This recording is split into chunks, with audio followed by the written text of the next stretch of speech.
Bu Kexiansu, Jilid 3 bagian 1. Ketika tubuhnya melayang turun, ibunya sudah siap menyambutnya. Akan tetapi dasar anak nakal, dia menggunakan kesempatan ini untuk berlatih. Dia cepat membalikkan tubuh, sehingga kedua kakinya di atas, dan cepat dia menggunakan kedua tangannya untuk menyerang ibunya, mencengkeram ke arah ubun-ubun. Itulah jurus terakhir yang dilatihnya dari ayahnya, yang seharusnya dilakukan dengan loncatan ke atas dan menyerang ubun-ubun kepala lawan. Akan tetapi kini dilakukannya ketika dia melayang turun. Haid, untuk memperingatkan ibunya, Suat Hong menjerit sebelum menyerang. Tentu saja Liu Bwe tidak perlu diperingatkannya lagi. Semenjak menjadi istri Pangeran Han Tiong, wanita putri nelayan yang tentu saja seperti semua penghuni Pulau Es telah memiliki dasar ilmu silat tinggi, telah digembleng oleh suaminya dengan ilmu-ilmu simpanan yang tinggi, sehingga dia menjadi seorang yang sakti seperti semua keluarga kerajaan itu. Melihat kegembiraan puterinya, dia pun cepat mengelak. Dari samping dia menyambar kedua lengan anaknya, dan dengan bentakan nyaring kembali tubuh anaknya dilemparkan ke atas.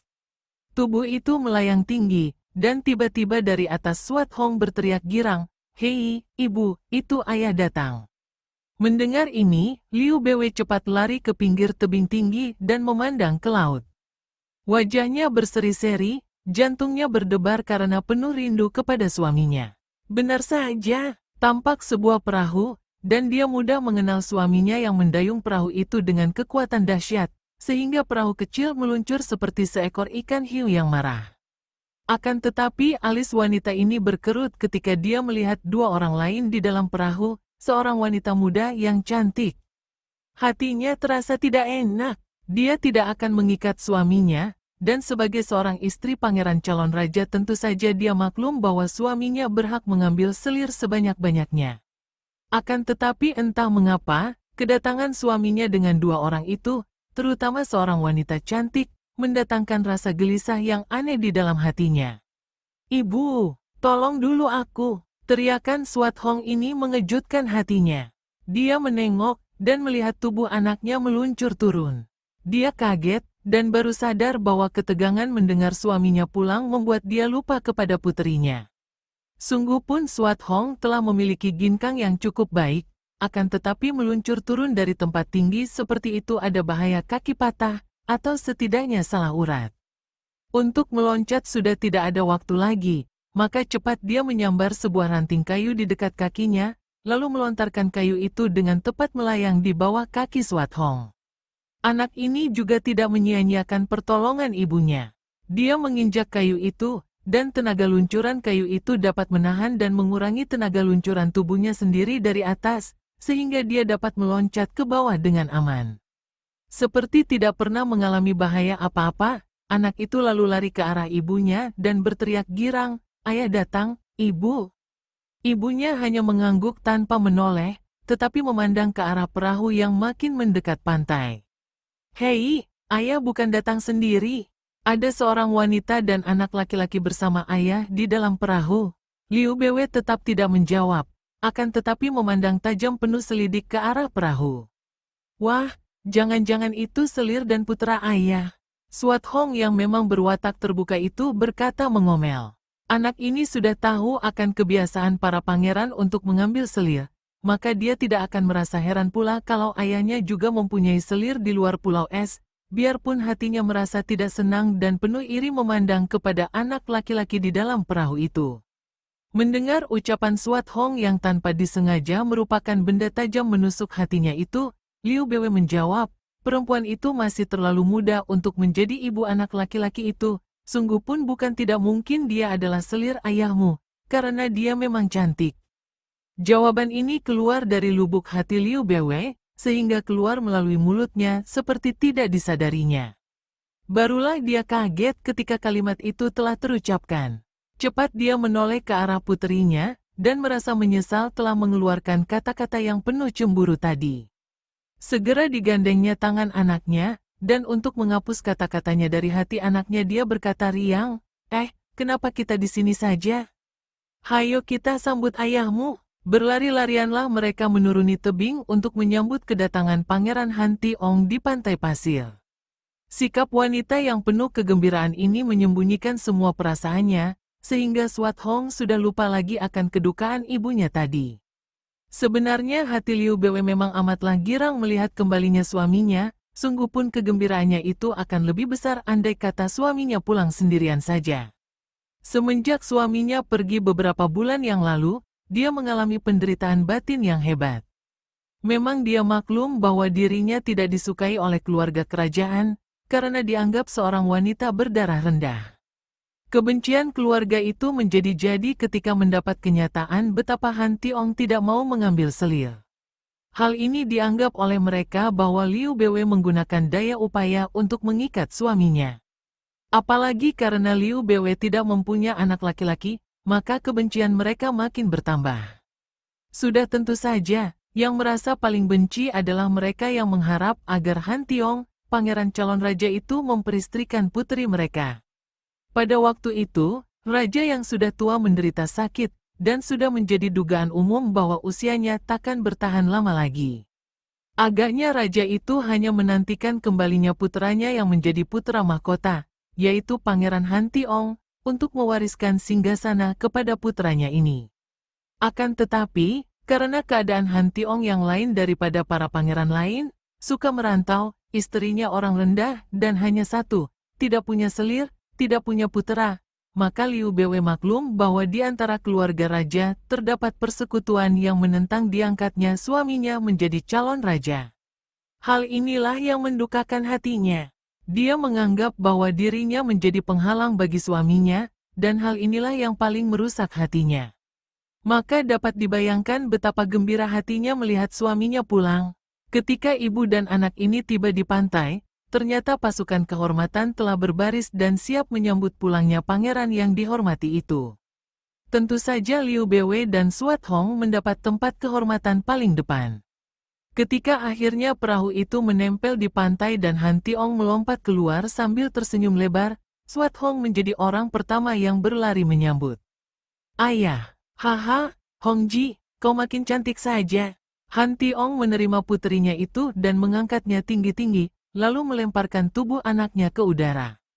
Sambil tertawa-tawa Swat Hong melayang turun, dan langsung menyerang ayahnya dengan jurus Kak Seng Jip Hai atau bintang trompet meluncur ke laut, seperti yang dilakukannya kepada ibunya tadi. Hahaha, bagus juga. Ayahnya tertawa, menyambar kedua lengan yang mencengkeram ubun-ubunnya, lalu memondong putrinya, dan mencium dahinya. Sambil memondong putrinya, Han Tiong menghampiri istrinya yang sudah maju menyambutnya, memandang penuh kemesraan dan berkata halus, harap kau baik-baik saja selama aku pergi. Liu Bwe memandang suaminya sambil tersenyum, akan tetapi di balik senyum itu tampak oleh Han Tiong ada sesuatu yang menggelisahkan hati istrinya. Apalagi ketika mendengar suara istrinya yang lirih. Ayahanda raja sedang menderita sakit parah. Han Tiong mengangguk. Ucapan yang pendek itu sudah mencakup semua isi hati istrinya. Dia sudah mengenal hati istrinya yang tercinta itu, dan dia tahu pula bahwa menjelang kematian ayahnya, ada hal-hal yang menggelisahkan istrinya. Tentu saja tentang warisan tahta kerajaan, dan asal-usul istrinya yang datang dari keluarga berdarah rendah itu. Dikhawatirkan bahwa keturunan istrinya itu kelak akan menjadikan persoalan bagi pengangkatan raja.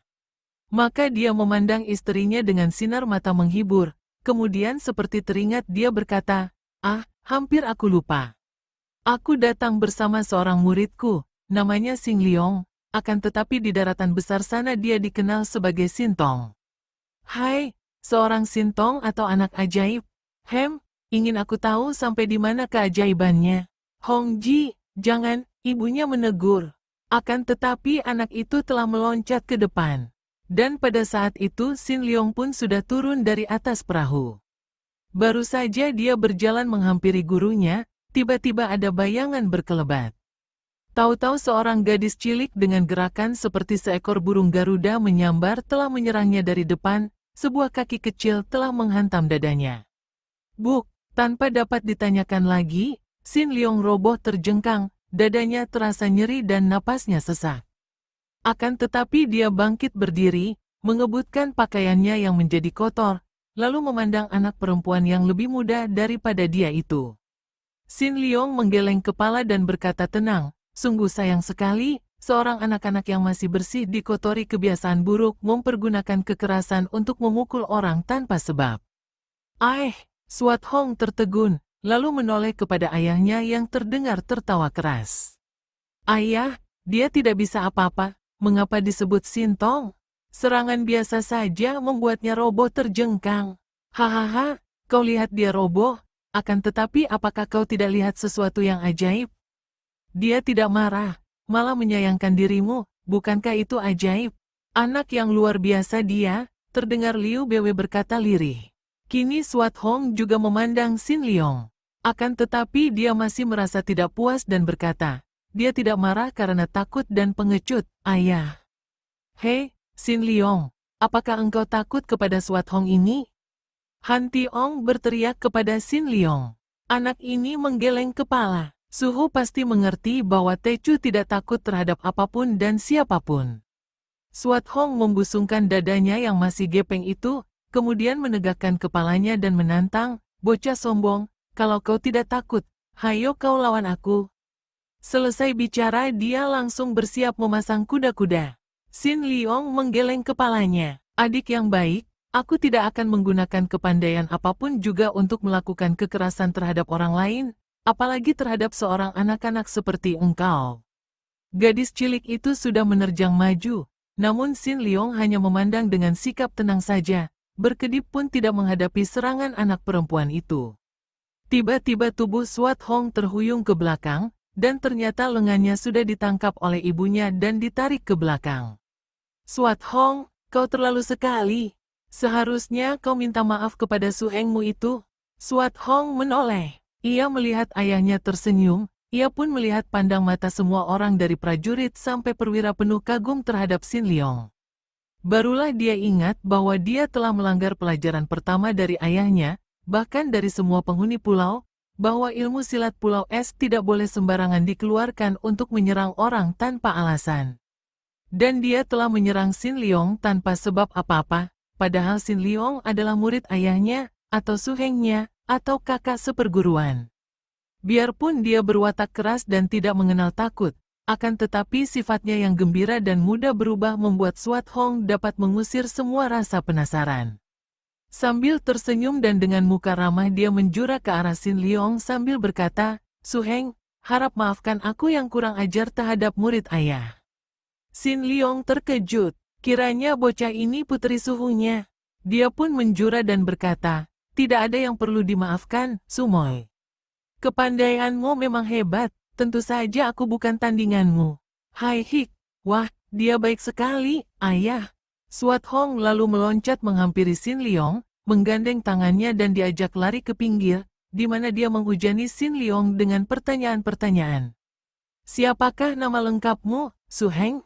Dari mana kau datang? Bagaimana kau dapat menjadi murid ayah? Apa saja yang sudah diajarkannya kepadamu? Mengapa pula kau disebut Sintong? Payah juga Sin Liong menghadapi hujan pertanyaan dari anak perempuan yang baru saja menyerangnya seperti seekor burung Garuda, akan tetapi kini sudah bersikap demikian ramah dan baik terhadapnya ini.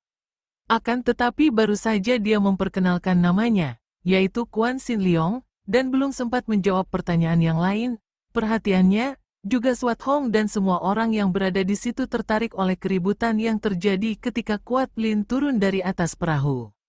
Begitu Kuat Lin turun dari perahu, wanita yang masih belum sadar betul dari gangguan ingatannya karena malapetaka hebat yang menimpa dirinya, menjadi perhatian semua orang. Wanita ini memang berwajah manis dan gagah, apalagi ketika turun dari perahu itu. Rambutnya yang awut-awutan berkibar tertiup angin, pakaiannya yang terlalu longgar itu membuat dia kelihatan makin aneh dan penuh rahasia. Kuat Lin turun dengan sikap tenang, akan tetapi matanya bergerak liar menyapu semua orang yang memandangnya. Kemudian mata itu berhenti memandang kepada Liu Bwe yang telah melangkah menghampirinya. Dia ini siapakah? Liu Bwe bertanya tanpa mengalihkan pandang matanya dari wajah pucat itu, sambil di dalam hatinya menduga-duga dan menanti jawaban yang diharapkan dari suaminya, karena pertanyaan itu sesungguhnya diajukan kepada suaminya. Akan tetapi sebelum Han Tiong menjawab, tiba-tiba Kuat Lin membentak, manusia-manusia busuk. Kubunuh engkau!" Dan dia sudah meloncat ke depan dan menyerang Liu Beiwei dengan pukulan yang dahsyat. "Hei, Tuanio, jangan begitu!" Xin Liong berteriak mencegah, namun terlambat karena Kuat Lin sudah menyerang dengan cepatnya. Sedangkan para penghuni Pulau Es, termasuk Suat Hong dan Pangeran Han Tiong sendiri, hanya memandang dengan tenang-tenang saja. Wut, plak-plak, tubuh Kuat Lin terpelanting ketika pukulannya tertangkis oleh Liu Beiwei, dan wanita ini sudah menamparkan pundaknya sebagai serangan balasan. Hal ini membuat Kuat Lin yang memang belum sadar benar itu makin marah. Dengan nekat dia melompat bangun dan menerjang lagi. Namun Pangeran Han Tiong sudah mendahuluinya menotok pundaknya sambil berkata, "Tenanglah, Nona." Kuat Lin kembali roboh, akan tetapi tubuhnya disambar oleh Han Tiong. Ternyata dia telah ditotok lemas. Dengan lambaian tangan, pangeran itu memanggil 4 orang wanita pelayan yang kelihatan tangkas-tangkas. "Dia sedang sakit, ingatannya tidak sewajarnya." Ucapan ini ditujukan kepada istrinya yang memandang marah. Mendengar ini Liu Beiwei mengangguk-angguk, dan kemarahan di wajahnya berubah menjadi iba. "Bawa dia ke kamar tamu dan rawat dia baik-baik," kata Liu Beiwei kepada 4 orang pelayan itu yang segera menggotong tubuh Kuat Lin pergi dari situ. Barulah Pangeran Han Tiong kini mempedulikan sambutan resmi dari para pangeran dan pasukan penghormatan. Tadi dia seolah-olah menganggap mereka semua itu seperti patung belaka. Dengan megah pangeran itu lalu langsung diantar ke kamar ayahnya, sang raja yang sedang sakit dan yang telah lama menanti kedatangan putranya ini. Sedangkan Xin Liong langsung diajak oleh Suat Hong ke bagian istana di mana dia dan ibunya tinggal, yaitu di bagian kiri istana besar. Tepat seperti telah diduga oleh semua penghuni Pulau Es, 3 hari setelah pulangnya Pangeran Han Tiong, Raja Tua meninggal dunia setelah sempat menyaksikan Han Tiong dinobatkan menjadi penggantinya, merajai Pulau Es dalam upacara yang amat sederhana. Dapat dibayangkan betapa tidak puas dan penasaran rasa hati para pangeran yang membenci Han Tiong karena usaha mereka memanaskan hati mendiang ayah mereka tentang keadaan Han Tiong tidak dipedulikan oleh Raja Tua itu. Untuk memberontak secara terang-terangan, tentu saja mereka tidak berani, karena di dalam pulau itu, pada waktu itu Han Tiong merupakan orang yang paling sakti.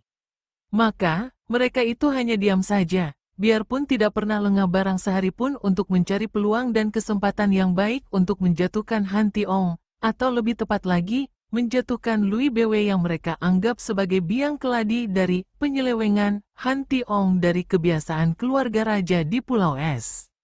Setengah bulan kemudian, berkat perawatan yang baik dari Liu Beiwei dan para pelayan, juga dengan pengobatan tusuk jarum oleh Raja Han Tiong sendiri, ditambah obat-obatan berupa daun-daun yang dicari para anak buah Pulau Es atas petunjuk Xin Liong, gangguan ingatan yang diderita oleh The Kuat Lin menjadi sembuh.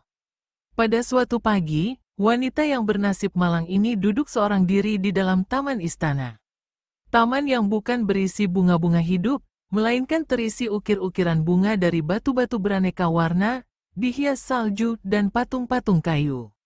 Sudah berhari-hari dia duduk di taman ini dan didiamkan saja karena menurut Raja Han Tiong, wanita malang ini harus dibiarkan pulih kembali ingatannya dan tidak boleh diganggu.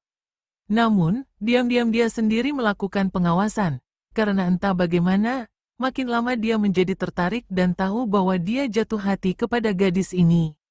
Tiba-tiba Kuat Lin melompat bangun karena mendengar gerakan di belakangnya. Sebagai seorang ahli silat kelas tinggi, sedikit suara saja cukup membuat dia siap waspada. Ketika dia membalik, dia melihat Han Tiong yang berdiri di situ sambil memandangnya dengan senyum ramah. The Kuat Lin yang kini sudah sembuh sama sekali, memandang penuh keheranan lalu menegur, "Siapakah engkau?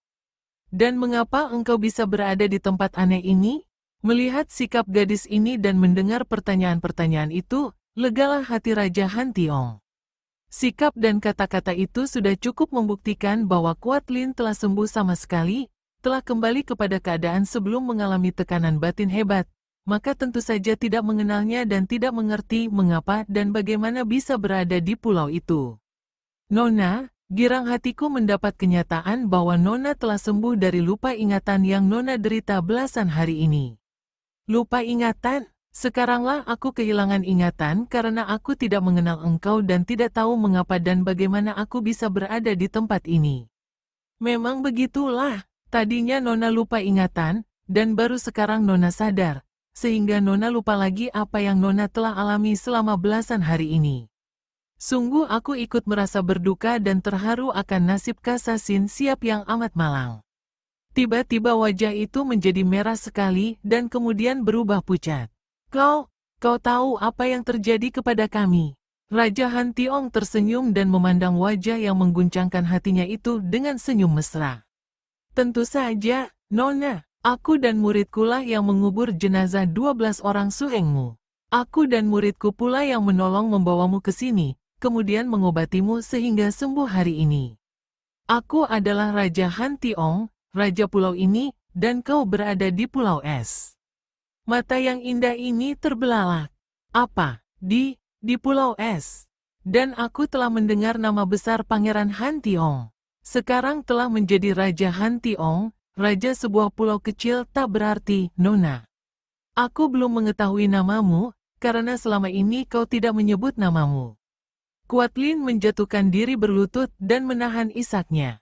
Saya menghaturkan banyak terima kasih atas pertolongan Paduka, dan maafkan kalau saya tidak mengenal penolong saya. Saya bernama De Kuatlin, orang termuda Kepsasin Hiap, dan, kalau Paduka menaruh kasihan kepada saya ingin segera pergi dari sini, sekarang juga. Nona De, aku adalah seorang yang tidak bisa menyimpan rahasia hati.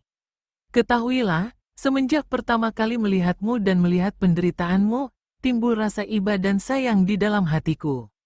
Karena itu, kalau kiranya engkau suka, aku akan merasa berbahagia sekali kalau Nona mau tinggal di dalam istanaku ini sebagai seorang istriku, istri yang kedua. Kuatlin terkejut sekali. Dia telah berhutang budi kepada raja ini, dan sekarang raja ini secara demikian terus terang menyatakan cintanya dan ingin mengambil dia sebagai istri. Dia menjadi istri raja? Dia yang telah dinodai oleh Pat Jiu Kaiong? Tidak, maaf, saya harus pergi sekarang juga. Hanya satu tujuan hidup saya, dan Paduka tentu tahu, yaitu untuk membunuh iblis Pat Jiu Kaiong. Han Tiong mengangguk-angguk. Aku mengerti dan aku sudah menduga bahwa seorang darah perkasa seperti engkau tentu saja tidak akan mau menerima tawaranku, dan tidak mungkin aku mengharapkan seorang darah seperti Nona akan jatuh cinta begitu saja kepadaku. Akan tetapi aku pun tidak terlalu mengharapkan yang ajaib. Aku jatuh cinta kepadamu, Nona. Adapun aku berani meminangmu secara terang-terangan, karena aku yakin Nona akan menerimanya berdasarkan cita-cita tunggal Nona itulah. Bagaimana mungkin Nona akan membalas dendam kepada Pat Jiu Kaiong, sedangkan Kepsasin Hiap saja tidak mampu mengalahkannya? Akan tetapi kalau engkau menjadi istriku, soal membalas dendam kepada Pat Jiu Kaiong sama mudahnya dengan membalikan telapak tangan. Ucapan ini berkesan mendalam, membuat Kuatlin termangu-mangu. Dia bukan gadis lagi dan tidak mungkin dia menjadi istri orang. Setelah berhasil membalas dendam, hanya kematianlah yang akan mengakhiri noda yang dideritanya. Akan tetapi, menjadi istri kedua Raja Han Tiong yang sakti, lain lagi halnya. Apalagi kalau orang sakti itu sendiri sudah tahu akan keadaannya. Apakah Paduka akan mengajarkan ilmu kesaktian kepada saya? Tanyanya, dan kini dia mengangkat muka, memandang raja itu. Diam-diam ia harus mengakui bahwa laki-laki ini gagah dan tampan, sungguh pun usianya tentu tidak kurang dari 40 tahun. Terserah kepadamu, kalau engkau suka memenuhi hasrat hatiku yang ingin memperistrimu, maka kau memiliki dua pilihan. Kau boleh menghendaki dalam waktu pendek saja aku dapat menangkap musuhmu itu dan menyeretnya ke depan kakimu, atau engkau boleh mempelajari ilmu, dan aku berani tanggung bahwa selama setahun saja engkau akan mengalahkan musuhmu itu. Benarkah itu? Nona De Kuatlin, Han Tiong bukan orang yang biasa membohong, pula aku tidak ingin mendapatkan dirimu dengan jalan membohong. Aku telah bicara terus terang, dan andai kata engkau menolak sekalipun, aku tidak akan memaksamu. Sekarang juga, kalau engkau menolak, akan kusediakan perahu untukmu. Nah, engkau yang memutuskan. Tentu saja timbul keraguan hebat di dalam hati Kuatlin. Dia mengerti betapa lihainya Pat Jiu Kaiong. Tentu saja ia dapat pergi ke Butong Pai dan melaporkan malapetaka yang menimpa Kepsa Sin Hiap itu kepada gurunya, Ketua Butong Pai, Kui Bok Sianchin. Akan tetapi gurunya sudah tua sekali, dan belum tentu gurunya mau mencampuri urusan dunia, biarpun murid-muridnya terbunuh sekalipun. Mengandalkan para saudara seperguruan, agaknya juga akan sukar mengalahkan Pat Jiu Kaiong. Yang terutama sekali memperberat hatinya adalah, kalau dia pergi ke Butong Pai, tentu semua orang akan tahu tentang malapetaka yang menimpa dirinya, bahwa dia telah diperkosa oleh Pat Jiu Kaiong. Kemana dia akan menaruh mukanya kalau semua orang mengetahuinya akan hal itu? Sebaliknya, kalau dia berada di Pulau Es, selain tak seorang pun akan tahu tentang hal yang memalukan itu, juga dia akan mempunyai kesempatan besar untuk melakukan balas dendam itu. Akan tetapi, benarkah pria di depannya ini akan mampu mengajarnya, sehingga dalam waktu setahun dia akan lebih pandai dari Pat Jiu Kaiong? Dia tidak akan puas kalau tidak dapat membunuh jembel iblis itu dengan tangannya sendiri. Biarpun dia sudah banyak mendengar nama besar pangeran dari Pulau Es yang kini menjadi raja itu, namun bagaimana dia dapat membuktikan kesaktiannya? Apakah orang ini lebih lihai dari gurunya, dan terutama sekali, lebih lihai dari Pat Jiu Kaiong? Perlahan-lahan Kuat Lin bangkit berdiri, dan sejenak memandang kepada Han Tiong yang juga sedang memandangnya. Keduanya berpandangan, dan akhirnya Kuat Lin berkata, saya ingin sekali dapat membalas dendam dengan tangan saya sendiri. Akan tetapi, bagaimanakah saya dapat yakin bahwa dalam setahun saya dapat belajar di sini dan menangkan iblis itu? Han Tiong tersenyum, dan mengeluarkan sebatang pedang dari balik jubahnya. Inilah pedang yang kutemukan ketika aku dan muridku menolongmu. Kuat Lin menerima pedang itu, dan air matanya turun bertitik, akan tetapi segera dihapusnya. Itulah Ang Bewe Kiam, pedang dari Toa Suhengnya. Engkau meragu, baiklah. Sekarang kau pergunakan pedangmu dan kau serang aku, untuk menguji apakah aku dapat melatihmu selama setahun, sehingga kau lebih lihai daripada Pat Jiu Kaiong. Kuat Lin menimang-nimang pedang Ang Bewe Kiam di tangannya. Pat Jiu Kaiong telah dikeroyok oleh dia dan 12 orang suengnya. Mereka telah mainkan Enjio Heng Kiam, bahkan telah membentuk barisan Sin Kiam Tin ketika mengeroyok kakek iblis itu, namun akhirnya mereka semua kalah, sungguh pun sejenak kakek itu sempat terdesak. Kini kalau hanya dia seorang diri menyerang raja ini, mana bisa dipakai ukuran apakah dia lebih lihai dari Pat Jiu Kaiong? Nona, jangan ragu-ragu, percayalah, kalau engkau benar rajin belajar, dalam waktu setahun engkau pasti akan dapat mengalahkan dia. Hiat Chiang Hoat Sut dan Pat Motung Hoat dari kakek itu sebetulnya kosong saja, kata raja itu, seolah-olah dapat membaca isi hati Kuat Lin. Dara itu terkejut, kemudian mengambil keputusan untuk menguji orang ini sebelum dia menyerahkan dirinya yang sudah ternoda itu menjadi istrinya sebagai penebus latihan ilmu untuk membalas dendam. Baiklah, saya akan menguji kepandaian Paduka, harap Paduka bersiap dan mengeluarkan senjata. Hahaha, Pat Jiu Kaiong membutuhkan tongkatnya dan pukulan beracunnya untuk mengalahkan Kepsa Sin Hiap, akan tetapi aku cukup menggunakan ini. Dia meraih ke bawah, dan tangannya sudah membentuk batu karang sedemikian rupa sehingga batu karang itu berbentuk panjang seperti pedang. Harap Paduka siap, Kuat Lin berseru. Pedangnya menyambar dengan cepat, melakukan tusukan ke arah leher, sedang tangan kirinya sudah memukul ke arah dada. Serangan berganda dengan pedang dan pukulan tangan kiri ini merupakan jurus ampuh dari Enjio Heng Kiam Sut.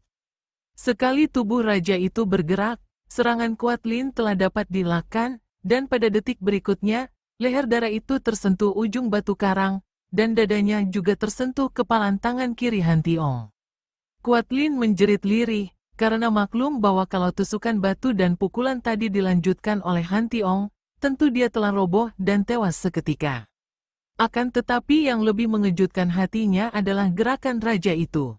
Paduka. Paduka menggunakan jurus Hui Po Liu Hong atau air tumpah muncrat pelangi melengkung dari Enjio Heng Kiam Sut Butong Pai. Han Tiong tersenyum, persis sekali dengan seranganmu tadi, akan tetapi jauh lebih lihai karena sekali serang berhasil, bukan? Nah, Kalau engkau memiliki kesempurnaan dalam jurus ini tadi, bukankah mudah kau mengalahkan musuhmu? Kuat Lin tertegun, akan tetapi dia masih belum puas. Saya ingin mencoba lagi. Boleh, boleh. Kau seranglah aku 10 jurus yang paling lihai, dan aku tanggung bahwa engkau akan kukalahkan dengan jurusmu yang sama. Dengan pengerahan tenaga dan memilih jurus-jurus terampuh, Kuat Lin menyerang lagi. Akan tetapi setiap kali selesai menyerang satu jurus, dia lantas menjerit lirih, karena benar saja, dia selalu dikalahkan oleh jurusnya sendiri. Jurus itu digerakkan oleh Han Tiong sedemikian aneh dan sempurnanya, demikian cepat dan mengandung tenaga mukjizat, sehingga biarpun dia mengenal jurusnya sendiri, dia tidak sempat lagi mengelak atau menangkis. Setelah 10 kali dia terkena sentuhan ujung batu atau usapan tangan kiri lawan yang lihai ini, dia menjadi yakin, lalu menjatuhkan diri berlutut. Saya menerima penawaran Paduka. Hati Ong memegang kedua pundaknya, dan mengangkatnya bangun berdiri. Mereka berdiri berhadapan dan saling pandang. Wajah raja itu berseri melihat betapa wajah Kuat Lin menjadi merah sekali, dan ada kedukaan hebat tersembunyi di balik kemerahan wajah karena malu itu.